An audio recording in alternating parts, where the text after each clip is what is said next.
Bueno, acá estamos. Seguimos adelante con la segunda parte de la grabación. Recuerden que estábamos con los tipos de falacias y estábamos con las falacias causales. Bien, seguimos con el tipo de falacia causal. Y entonces acá tenemos, recuerden, el post hoc ergo propter hoc, que sería lo que hablamos de qué pasa cuando nos presentan dos hechos y pretenden que el primero causó el segundo, nada más que porque hay un orden así cronológico entre uno y otro, sin intentar demostrar que hay una verdadera relación de causalidad entre uno y otro. Este tipo de razonamiento es muy importante manejarlo, tenerlo en cuenta en los planteos de accidentes de trabajo o en los planteos de daños y perjuicios. Todo lo que sea planteos que impliquen demostrar que un hecho causó otro, que genera responsabilidad. Bueno, entonces, por ejemplo, en un juicio por accidente automovilístico, el abogado de la parte reclamante presenta su caso así. El abogado de la actora dice: mi cliente sufrió lesiones graves después de que el demandado chocara contra su automóvil. Justo después del choque, empezaron a aparecer síntomas de las lesiones de mi cliente. Por lo tanto, afirmo que el accidente causó directamente las lesiones que sufrió mi cliente. Listo. No se mete a analizar si hubo relación de causalidad o no. Entonces, el abogado de la demandada, en su argumento de refutación, recuerden que la refutación es la búsqueda de las falacias de la otra parte, buscar el razonamiento contrario, buscar una verdad a la que podamos adherir, una verdad posible. Entonces responde de esta manera. Dice el abogado de la demandada: apreciamos la difícil situación de su cliente, pero es importante recordar que la cronología de eventos no prueba necesariamente una relación causal directa. En este caso, el hecho de que los síntomas de las lesiones aparecieran después del accidente no necesariamente demuestra que el accidente sea la causa única o principal de las lesiones. Podría haber otras variables y factores que contribuyeron a las lesiones de su cliente. Este razonamiento generalmente es interpuesto por las ART, que son las aseguradoras de riesgo del trabajo. En casos de accidentes de trabajo, cuando hay, por ejemplo, un golpe que recibe el trabajador, o se cae de un andamio, o se cae de una escalera, y después empiezan ciertos síntomas. Vieron que el ser humano, el cuerpo del ser humano no es A más B, C, está lleno de relaciones. Este músculo se relaciona con la punta de mi pie. El ser humano es muy complejo. Entonces, las RT dicen que la parte actora no está probando que exista una relación de causalidad entre el golpe ocurrido y, por ejemplo, las cefaleas que después tuvo el trabajador, o a lo mejor un derrame o una disartria, o sea, hablar mal que tuvo posteriormente el trabajador. Y así como las RT, otros tipos de seguros les puede ocurrir lo mismo, es decir, no está demostrada la relación de causalidad entre el primer hecho y el segundo, y se ha utilizado una falacia post hoc ergo propter hoc. El segundo, bueno, bien, acá está nuevamente el análisis del caso. En el ejemplo anterior, el abogado de la demandada está señalando la falacia del post hoc ergo propter hoc. La parte demandante está argumentando que por las lesiones de su cliente, porque las lesiones aparecieron después del accidente, entonces el accidente tiene que haber sido la causa. Sin embargo, esta conclusión no tiene en cuenta la posibilidad de que hay otros factores. Y el abogado de la demandada está señalando que la correlación temporal no siempre implica causalidad directa y que es necesario considerar una gama más amplia de factores antes de atribuir una relación de causa y efecto. Otro tipo de falacia falacia causal o de causación es la que se llama causalidad reversa. Entonces, suponer que una causa y un efecto están al revés. Por ejemplo, en un caso de divorcio, la parte actora, la parte reclamante, presenta el siguiente argumento al juez. Le dice la parte reclamante: pido la custodia exclusiva de mis hijos porque mi cónyuge y yo nos estamos divorciando.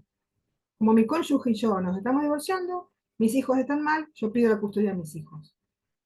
Me parece que no es así. ¿Por qué va a ser que dice que los niños están mal debido a que se están divorciando?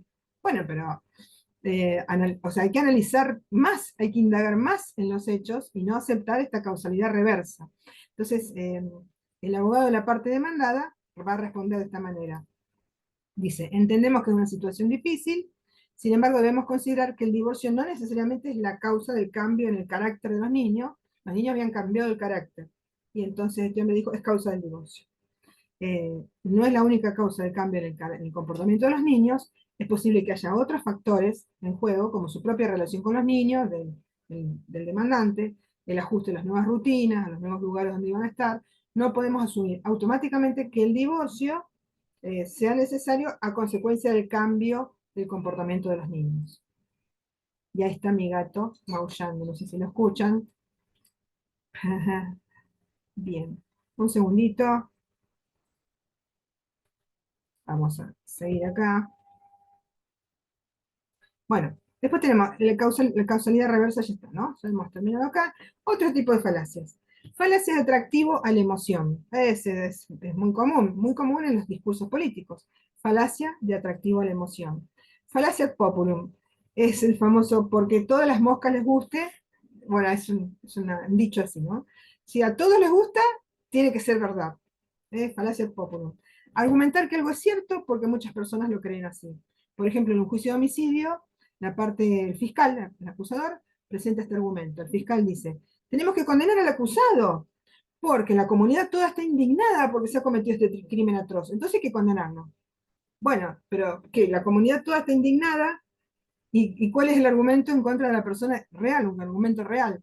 Decir que porque la comunidad está indignada y es el famoso hecho por el cual cuando hay una gran movida a nivel medios de comunicación, puede llegar a suceder que las autoridades metan preso a una persona que nada que ver, lo que en Argentina se llama vulgarmente un perejil.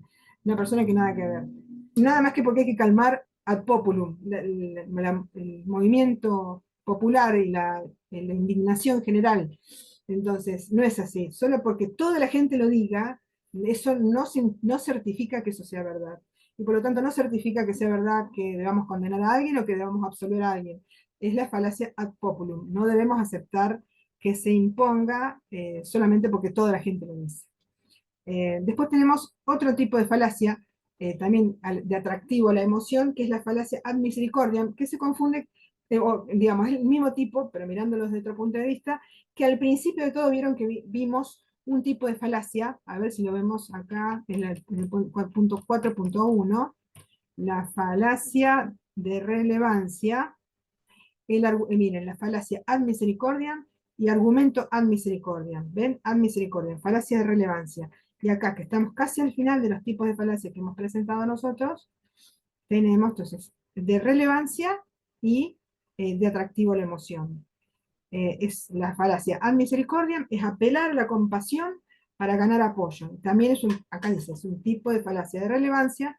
Ve arriba la descripción de la falacia de relevancia y en la distinción del argumento ad misericordiam. Otro tipo de falacias, las falacias de vaguedad.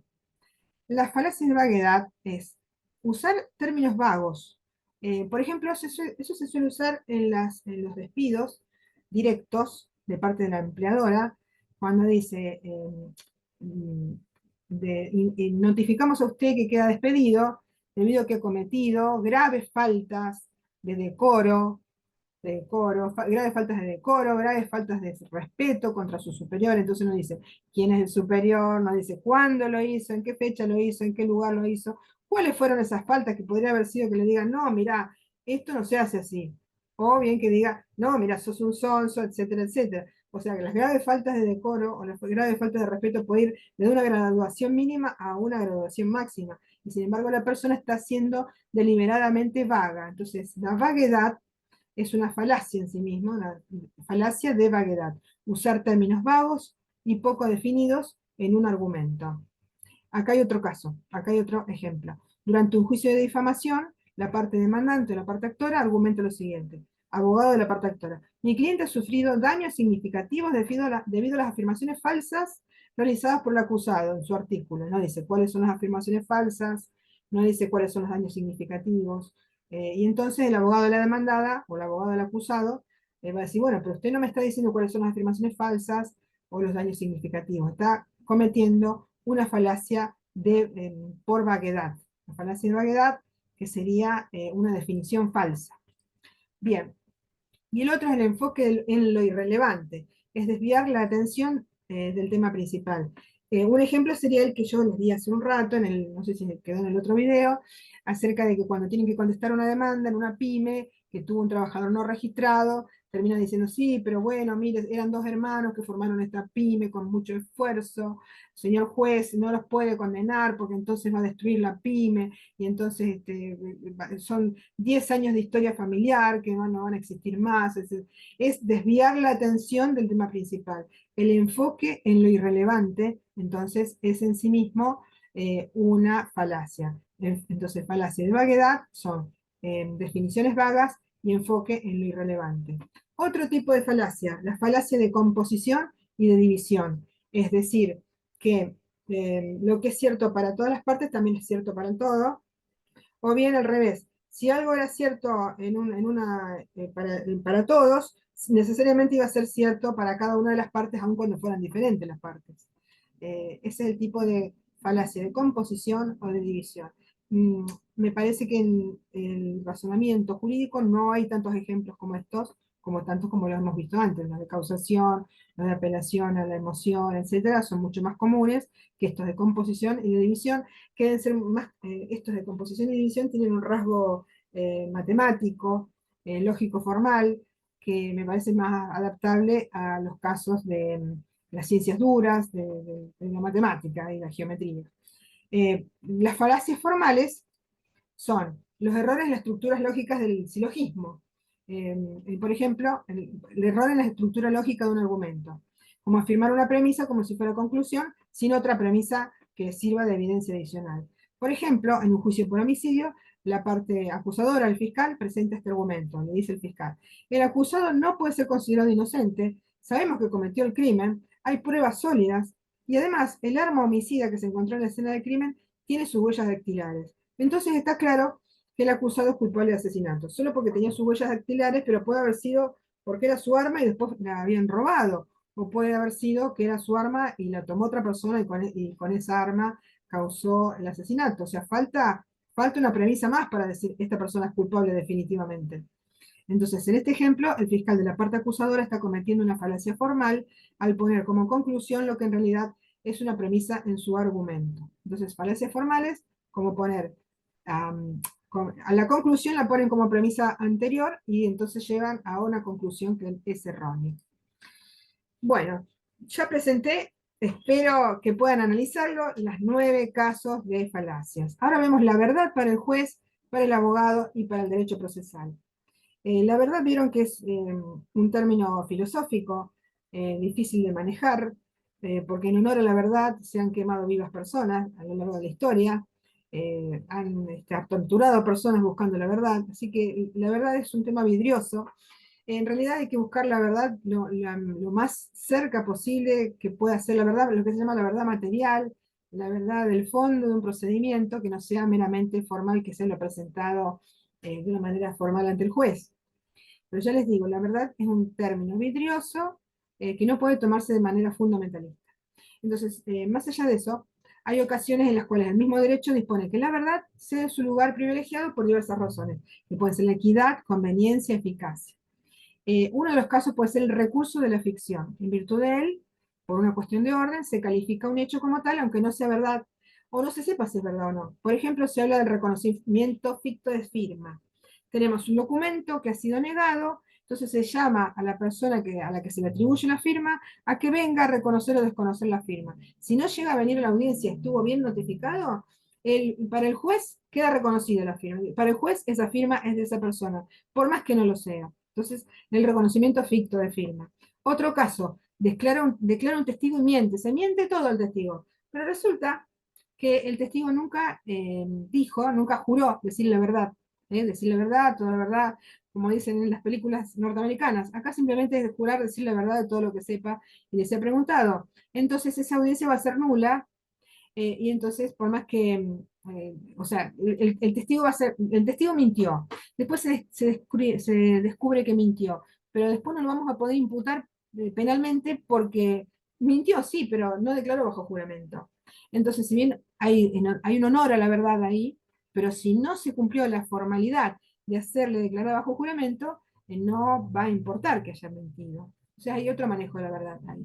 Después también hay veces que hay relaciones de confianza, amor y respeto que el derecho presupone que existen entre parientes legítimos, próximos, perdón, las cuales se anteponen a la obligación de decir la verdad. Y por eso no pueden ser presentados como testigos contra una de las partes, el cónyuge, aunque esté separado, los parientes y afines de línea recta o en segundo grado, los tutores, curadores o pupilos. O sea, a pesar de que una persona yo sé que sabe la verdad, no lo puedo llamar a declarar porque es lo que se llama testigo excluido. Entonces, por más que está la verdad, yo tengo que abstenerme de traer ese testigo y me podría declarar la verdad. Otro caso, hay personas que están obligadas a tener secreto y no decir la verdad en razón de su profesión. Por ejemplo, los abogados, los sacerdotes, los médicos no pueden declarar la verdad por más que la conozcan. Después también hay una presunción de inocencia que garantiza al inculpado es el derecho al silencio. Por más que él sepa la verdad de lo que hizo o dejó de hacer, él tiene derecho a guardar silencio y eso no implica una verdad en su contra. Después, en otros casos, el que da a conocer la verdad puede llegar a ser culpable. Por ejemplo, el artículo 222 del Código Penal reprime a los que revelan secretos políticos o militares concernientes a la seguridad, a los medios entonces, revela la verdad, pero puede llegar a recibir una imputación penal por haber dicho la verdad. ¿Eh? Eh, bueno, entonces, como decimos, el derecho convalida situaciones en las que se privilegian valores distintos de la verdad. En estos casos habría una tácita notificación previa. Hay como una especie de acuerdo entre las partes que el procedimiento es así. Este autor que se llama Ekman dice que es como una notificación previa de la intención de no priorizar, la verdad. Todo juez sabe que en la contestación de demanda siempre habrá negativa de todos los hechos y derechos y eso no significa que no sean verdad. Y sin embargo, ya sabemos, se niegan los hechos y derechos. Contesta la demanda, niego todo, aunque sea verdad. Y ya se sabe que es así, ese es el procedimiento. Alf Ross, que es otro filósofo del derecho, dice, la efectividad de un argumento no depende de la verdad de las aserciones, de las afirmaciones, sino del hecho de que sea creído o no por el oponente, en este caso también por el juez. Bien, dejamos el tema de las presunciones para un tercer videíto que ya desarrollaremos en una tercera parte de la clase.